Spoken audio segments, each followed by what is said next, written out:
जून का महीना है, 21 तारीख है। आज विश्व योग दिवस है। विश्व के प्राणियों में एक उत्साह है, सभी योग से जुड़ रहे हैं। क्रमशः योग के प्रति लोगों की रुचि, आस्था और विश्वास बढ़ता चला जा रहा है। अब हम ये समझना चाहेंगे कि योग से क्या होगा। योग तात्विक दृष्टि से योग है क्या? जब तक हम भारतीय परिप्रेक्ष्य में, सनातन संस्कृति के परिप्रेक्ष्य में योग को ठीक नहीं समझेंगे, तात्विक रूप में योग को नहीं समझेंगे, तो इसका पूरा फायदा मानव समाज को नहीं मिल पाएगा। इसलिए आइए हम विचार करते हैं, योग क्या है, योग करने से क्या होगा।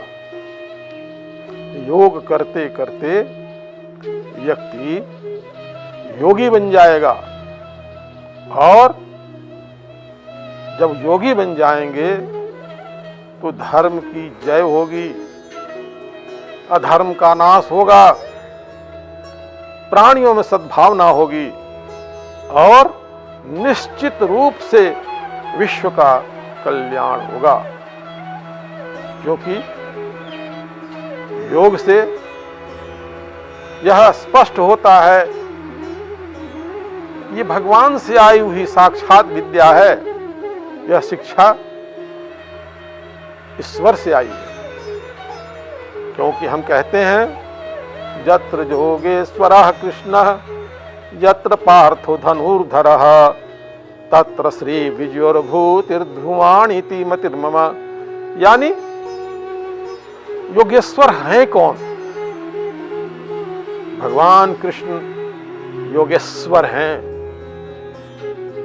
किसी भी पहलू, किसी भी विद्या, किसी भी पठन पाठन पर अमल करने के पूर्व उसके देवता, उसके ऋषि, उसके छंद, उसकी शक्ति, उसके बीज इत्यादि को ध्यान करना पड़ता है। इसलिए योगेश्वर कृष्ण को प्रणाम करते हैं। हमारी भारतीय संस्कृति में भगवान शिव भी योगेश्वर हैं।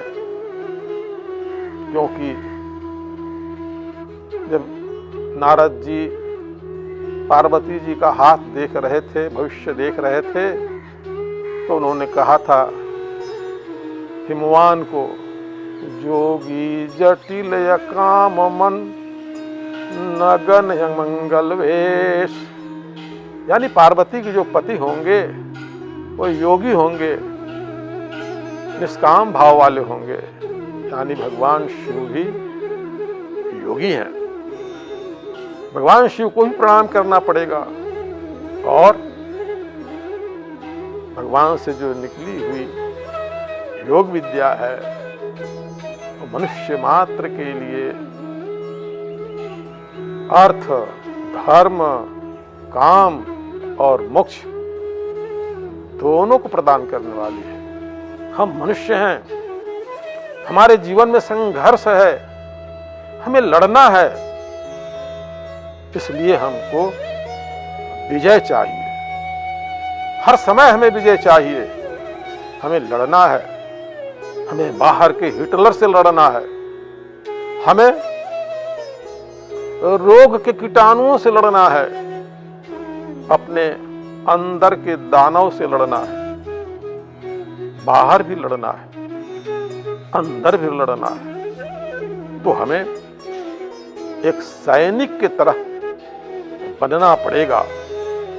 जब तक व्यक्ति जीवन संग्राम में एक अनुशासित, शिक्षित, प्रशिक्षित सैनिक नहीं बनेगा, तब तक जीवन सफल नहीं होगा।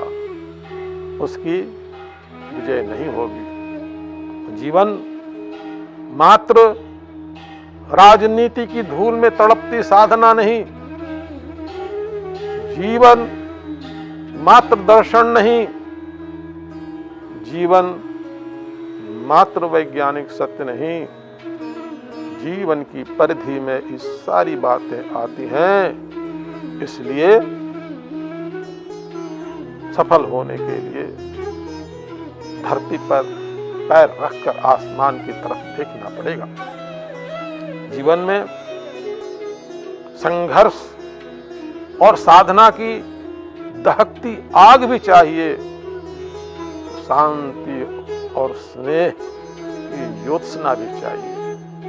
यह शांति और स्नेह की ज्योत्सना जब तक हम योग नहीं करेंगे, योगी नहीं बनेंगे, तब तक शांति और स्नेह की ज्योत्सना प्राप्त नहीं होगी और विश्व का आंगन मंगलमय नहीं होगा। इसके लिए हमें समझना पड़ेगा योग के अंतर्गत कौन कौन सी बातें आती हैं। योग की परिभाषाएं जीवन के किन आयामों को समेटती हैं। सिर्फ शारीरिक व्यायाम को ही योग नहीं कहते हैं। जैसे तैसे शरीर को मोड़ दिया, जैसे तैसे श्वास को रोक लिया, यही योग नहीं है। योग की परिभाषा में सबसे पहले बात आती है योगः चित्त वृत्ति निरोधश्च। जब तक चित्त का वृत्तियों का निरोध नहीं होगा तब तक योग नहीं होगा। योग नहीं होगा तो मनुष्य यत्र तत्र भटकने वाला इंसान होगा, उसका मन उसके वश में नहीं होगा। और मन, मनुष्य का मन तो मक्खी के समान है, वह कभी रसगुल्ले पर बैठेगा, कभी गुलाब पर बैठेगा, कभी कमल पर बैठेगा और कभी मलमूत्र पर बैठेगा। इसलिए मन और बुद्धि पर नियंत्रण करने के लिए, अहंकार पर नियंत्रण करने के लिए चित्त और चित्त की संपूर्ण वृत्तियों का, यानी इंद्रियों के जितने विषय हैं उससे सावधान रहना, उससे अपने मन को मोड़ना, यह योग सिखाता है। हमारे ऋषि मुनियों ने कहा है, देखना इंद्रियों के न घोड़े भगे, रात दिन उनको संयम के कोड़े लगे। नियम और संयम की पटरी पर ही गाड़ी चलती है। उसी तरह जीवन की गाड़ी बिना दुर्घटना के ठीक ठीक तभी चलेगी जब संयम और नियम की पटरी ठीक ठाक होगी। इसलिए योगश्चित्त वृत्ति निरोधश्च, चित्त और वृत्ति के निरोध का निरंतर प्रयास योग है। दूसरा योग, योग की दूसरी परिभाषा हमारे शास्त्रों में, हमारी सांस्कृतिक संवेदना के मनोभूमि पर क्या है वह भी सुनिए। योग समत्वम योग उच्यते, समता का भाव प्राणी मात्र के लिए नहीं, संपूर्ण जीवों पर उसके प्रति दया, सहिष्णुता ये रखना, ये समत्वम योग उच्यते। जब तक समता का भाव नहीं होगा, सबके प्रति स्नेह नहीं होगा, सब में भगवान नहीं देखेंगे हम, तब तक कौन बड़ा है, कौन छोटा है, कौन ऊंचा है, कौन नीचा है, कौन शक्तिमान है, कौन कमजोर है, ये सब की भावना बनी रहेगी। इन भावनाओं के रहते हुए मनुष्य परस्पर कलह करेंगे, परस्पर एक दूसरे को हानि पहुंचाएंगे। इसलिए योग की यह जो परिभाषा है, समत्वम योग उच्यते, इन आशयों को अपने व्यवहार में उतारने से तब हमारे शास्त्र की कामना और हमारे शास्त्र की बात पूरी होगी, जिसमें हमने कामना किया है। धृते दृगम हमा मित्र समा चक्षुषा सर्वाणि भूतानि समीक्षन्ताम् मित्रस्याहं चक्षुषा सर्वाणि भूतानि समीक्षे मित्रस्य चक्षुषा समीक्षामहे। हम संपूर्ण प्राणियों को मित्र की दृष्टि से देखें, संपूर्ण प्राणी हमको मित्र की दृष्टि से देखें, परस्पर एक दूसरे के हित के लिए सोचें, हम प्रकृति और पर्यावरण की रक्षा करें, हम वृक्षों के साथ भी जुड़ें, उनके जीवन को भी समझें और उनमें भी भगवान को देखें, क्योंकि यह शरीर पंच तत्वों से बना है, ये तत्वों में विलीन हो जाएगा। कोई कहे यह शरीर किसका है, किसका शरीर है, तो क्या जिस माता ने जन्म दिया है उसका शरीर है? क्या माता के पिता ने या माता ने जिसको जन्म दिया उसका शरीर है? ये किसका शरीर है? ये सरकार का शरीर है, ये पालन करने वाले का शरीर है, ये भोजन देने वाले का शरीर है, या मरने के बाद अग्नि को समर्पित करते हैं तो यह अग्नि का शरीर है, या कीड़े मकोड़े का शरीर है? अरे यह शरीर किसी का नहीं है, पंच तत्वों से बना है। पंच तत्वों में भगवान है, ईश्वर ही पंच तत्व हैं। इसीलिए सिया राम मैं सब जग जानी, करो प्रणाम जोर जुग पानी।